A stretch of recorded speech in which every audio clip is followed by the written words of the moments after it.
வணக்கம் ஃப்ரெண்ட்ஸ். சூரியன் புகழ். இப்போ தான் ஃபஸ்ட் டைம் சூரியன் புகழ் பார்க்குற மறக்காம சப்ஸ்கிரைப் பண்ணி ஃபாலோ பண்ணிட்டே இருங்க.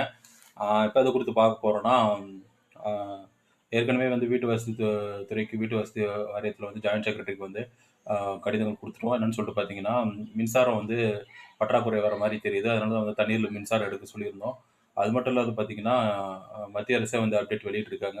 என்னென்னு சொல்லிட்டு பார்த்தீங்கன்னா, அடுத்த மாதம் முதல்ல தமிழகத்தில் வந்துட்டு மின்சார பற்றாக்குறை மாலை நேரங்களில் ஏற்படுறதுக்கான வாய்ப்பு இருக்கும் அப்படின்ற மாதிரி சொல்லியிருக்காங்க. அதுக்காக தான் நம்ம ஏற்கனவே சொன்னோம்.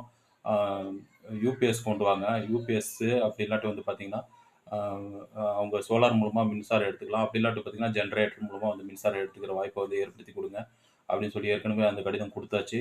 இப்ப வீட்டு வசதி துறைக்கு வந்து 2 கடிதம் என்னன்னு சொல்லிட்டு பார்த்தீங்கன்னா, செல்லப்பிராணிகள் வீட்டு வசதி வாரியத்தில இருக்கிற வீடுகள்ல வந்து செல்லப்பிராணிகள் வளர்க்கிறதுக்கு வந்து அனுமதி இருக்கா?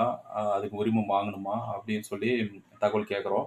அது முதல் கோரிக்கை கடிதம். 2வது கோரிக்கை கடிதம் பார்த்தீங்கன்னா, வீட்டு வசதி துறையில இருக்கிற வீடுகள், அரசு வீடுகள் எல்லாமே வந்து பார்த்தீங்கன்னா, கடந்த 2025ஆம் ஆண்டு கணக்கின்படி ஏதாவது கிராக் ஏற்பட்டிருக்கா? அப்படின்னு சொல்லி ஆய்வு செய்து, அதுக்கான உறுதி செய்யப்பட்ட தகவல் தரணும் அப்படின்னு சொல்லி கேட்குறோம். அனைத்து மாவட்டங்கள்லயும் அத ஆய்வு செஞ்சு, மாவட்டம் வாரியாக வந்து அ கிராக் ரிப்போர்ட் வந்து குடுக்கணும் அப்படின்னு சொல்லி கேட்குறோம்.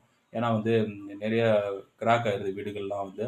அந்த மாரி ரிப்போர்ட்டு இருக்கா? இல்லையான்னு சொல்லி ஆய்வு பண்ணிட்டு குடுங்க அப்படின்னு சொல்லி தகவல் கேட்குறோம். இந்த 2 கோரிக்கை கடிதங்கள வந்து அடுத்த வாரம் வீட்டு வசதி துறைக்கு குடுக்க போறோம். இது போன்ற அப்டேட்டுகளுக்கு தொடர்ந்து சூரியன் புகழ ஃபாலோ பண்ணிட்டே இருங்க. சூரியகுமார், சூரியன் புகழ். Thank you.